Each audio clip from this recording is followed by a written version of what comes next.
Hello everyone, hang on, making sure everything is on. Alright, there I am. Alright, how's everybody doing today?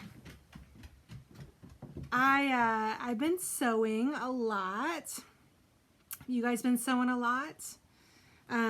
Making face masks still. Why did I say I would do 100? Holy moly. And the worst part is I keep going out to like the grocery store, which is the only place we're really allowed to go. And I'll see my favorite checker and I'll be like, hey, you don't have a face mask on. And they're like, no, they're not providing them, or I don't know how to sew. And so I give them extra ones out of my purse. And so then I'm even further behind my goal of making face masks, 100 face masks. My daughter has also gotten into the action. She decided that she wanted to make some face masks that were more quarantine friendly. She said the ones that I had picked out were not for the young people. So she was allowed to go through my stash, but she was not allowed to take any Tula fabrics or any Rifle Paper Company fabrics. Have you guys noticed that the stash that we've been building for years and years and all of a sudden has become extremely useful? I only have 3 totes of fabric in my studio. We've moved a couple times, and you know, I used to keep a much larger stash of fabric, but now I don't. But honestly, I have gone through so much fabric just cutting up 6x9 little squares. Let's see. Aren't they cute, this fabric? So along that line, I wanted to kind of do an update on the face mask making, because one of the most painstaking process of the face masks are the ties, the bias ties, and I was going through and just like folding them in half and then into themselves again, and it was just taking forever. And so I even tried the attachment for the Featherweight, that is the multi-slotted bias binder, but it made the straps too small because you had to cut the fabric down so skinny. And then by the time, hey Bella from Arkansas, or Bella Vista, I'm sorry. By the time I got it to the mask, the ties were too dainty to actually hold anything, so I went back to cutting my strips 2 inches, and then I found something. This was a game changer, folks. Can you guys see this okay? Clover bias tape maker. I got the 1-inch one, so by the time you fold it in half again, you have that 1/2-inch strap. It looks like this. I thought I would demo it today. It's amazing. Don't really know how I did 40 masks without this, because it literally takes half the time once you know what you're doing on this. Hi Mary, how are you? Love more information, she says. All right, so I bought this from a local shop in Issaquah, Washington, but several of my shop owning friends have them if you can't find them online. It's made by Clover. Sorry, that's allergies, nothing more serious. Bias tape maker, it's called. So I know for a fact that if you're in the local Seattle area, that Gathering Fabric in Woodinville, Washington has a bunch, because I saw Susan, the owner, had posted a picture. And I bought this from Eddie at Issaquah Sew and Vac in Issaquah, Washington. They also had a bunch. So this is where I bought it, and I thought I would show you guys how to use it, and then I thought I would show you guys what I'm working on next, because I've completed 5 quarantine quilts, like 5, like beginning to end, quilted, pieced, bound, not in that order, of course. So anyway, here's this.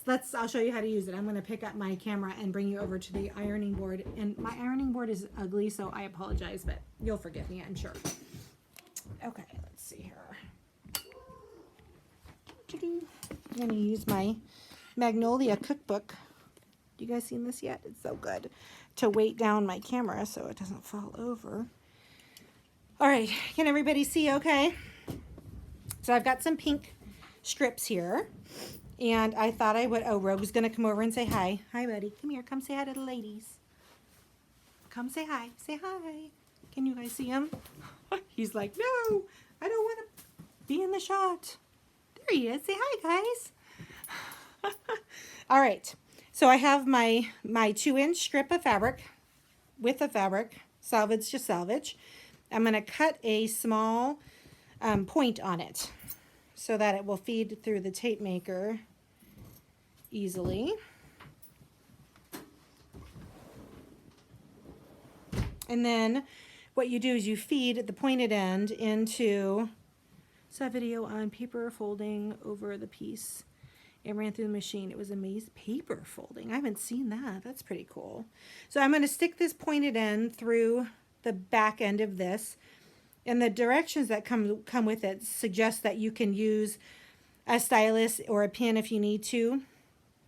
And put it through here to help push it through. But mine popped out. Okay, so I'm going to push this through like that. So I'm going to get it started. And I'm going to run it like this so you guys can see what I'm doing. But what I'm going to do is I'm going to take my pins. Let's see if I can move this down a little bit. There. I'm going to take my pins, which are heat resistant to the iron, and I'm going to pin it to my ironing board so I can tug on it and have it not go anywhere. You guys see what I did there? I pinned it down. And then all I'm going to do, ladies, just prepare yourself, and gentlemen, I'm going to just take my iron, and as it comes out of the bias tape maker, I have my iron right up next to it. Do you guys see what it's doing there?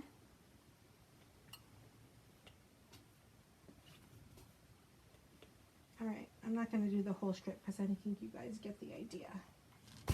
All right, so assume I did the whole strip. And then what you do is you unpin this, and you're just going to fold this over like this. Ta-da! Can I tell you that that just took literally half the time, maybe even less than half the time as the other way I was doing it. Look at that. Amazing. So, look, bias tape right through this little guy. Half the time. So, game changer for the bias tape, ladies. Game changer. All right, so that was the one thing I was very excited about this week. Let me put you guys back up here now. Oop, boop, boop, don't unplug anything. All right, sorry. Is everybody dizzy now? Sit down. All right. So you can see I have some fabrics in front of me. Most of this is for my daughter's mask making project, but I also am getting ready to start a new project. I'm very, very excited about this. I bought some of, if you know me at all, you know I'm a kind of a Tula Pink fan. I'm not kind of a Tula Pink fan. I'm a really big Tula Pink fan. And so her new homemade collection was coming out this spring in March. And I have a friend in Illinois, I believe, Stephanie at Quilt Addicts Anonymous. And she offered a pre-sale. So I bought a bunch of fat quarters. You guys see these luscious fabrics? Look at these. I mean, seriously, so pretty, SEW. And so I got my order while we were on spring break. And then when I came home, do you guys know when you buy really pretty fabric, like, and you're totally in love with it, how hard it is to cut into it? You're like, can I cut into it? So I've been kind of fussing, and I've done, like I said, 5 other quarantine quilts. And our quarantine here in Seattle doesn't show any signs of stopping. So it's time to cut into the Tula fabric. So I bought Stephanie's pattern along with these fabrics. It's called Cross Your Heart. Exactly. Heads quilt. Love, love, love. And it looks a little like, now my printer's terrible, so don't laugh at my printout, but it looks a little like this. And then this is all negative space here. And I've decided, instead of making it really light colored, I'm going to make it dark, because I have another really light colored Tula Lone Star on my bed right now, and I don't really need another white quilt, but I would like one for winter. So even though I'm making this now, it probably won't be on my bed until the winter time. So anyway, this is the pattern, and I decided to do, again, the negative space in a dark fabric. So I love grunge. And so I decided to use this deep navy grunge as my, no, not the Tula. I know, I'm cutting it. Can you believe I'm cutting it? I'm fussing about it. Anyway, so this is going to be my negative space, this navy grunge. And then these three fabrics are the backgrounds that go with, so I have kind of like a Easter egg lavender color, a turquoise color, and then this kind of steely gray as my background for these beauties. And so, yeah, you guys will probably in the next couple weeks be watching me put it together. Honestly, it's not very difficult. I'll probably have it together in a few days. But yeah, so that's my next project. I actually wanted to invite everybody to join me on Friday. I'm going to do a sew-in for an hour with one of my featherweights, probably Minnie, my red and white polka dot one, where I'll be putting this together. And so if you guys want to come sew with me and we can chit chat, that'd be totally fun. So I'm going to do that on Friday from 4 until 5. Thank you for someone said the project is beautiful. I love it. Let's see. Oh, I had some comments on Facebook. Hi, Helen. How are you? Your bag should be there tomorrow. And then someone from Scotland. Nice. Thanks for joining. That's awesome. And also Florida, Lake Placid. I don't know where Lake Placid is. Is that like the panhandle of Florida, or is that down the long part into the Gulf? I don't know. Thanks for joining us all. All right, well, so that's kind of what I'm working on this week. Face masks and my pretty Tula pink quilt. Does anybody have any questions for me at all? You're like, no. It's Wednesday. Friday's almost here. Is anybody out of quarantine yet? We're still in pretty tightly until May 4th. Oh, Tree Sharon says, you would not believe the stash I have. And yes, I hate to cut into it. Why is that? I pray you get to it someday. I have 6 machines that need you. Oh, I'd love to help you. If my classes, I'm hoping as soon as all this craziness is over, will start back up again. I miss people.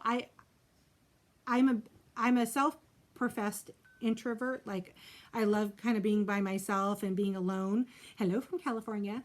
But there's something very life-giving to me about teaching people how to take care of these antique machines. And so I'm missing that in my life. Oh, Yakima, see?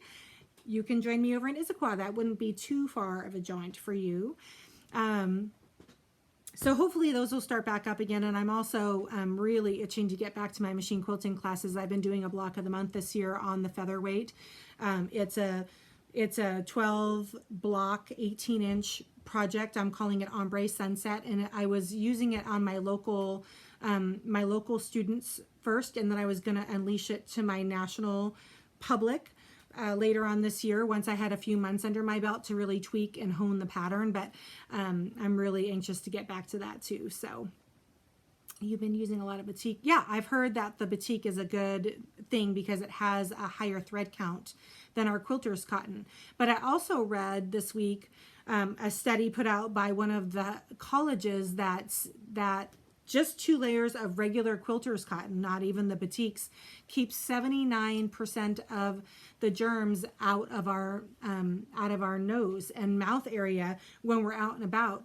And that is not as good as the N95 masks. But I was really surprised in that same study that the N95 masks aren't even 100% reliable in terms of keeping the virus away from us. So Oh, newbie to featherweights in Oregon. Hey, Jenny Walk, how are you? Welcome to the club. I mean cult. I mean club. It's a club. We're a friendly bunch. All right. Well, so that's all I have for you guys today. Thanks everybody for chiming in. I'll look forward to talking to you on Friday for the sew-in. Again, it's going to be an hour from 4 to 5. If you guys have any questions or anything you want me to go over while we're on the live on Friday, I'd be happy to answer them during the hour-long live event. So feel free to email into info@featherweightdoctor.com. Also, if you haven't already, go ahead and like, follow, or subscribe to us on Facebook, Instagram, and YouTube under Featherweight Doctor. Thanks for joining me this Wednesday. I hope everybody's getting sun on their heads and staying in and staying healthy. I'll look forward to seeing you then. Bye.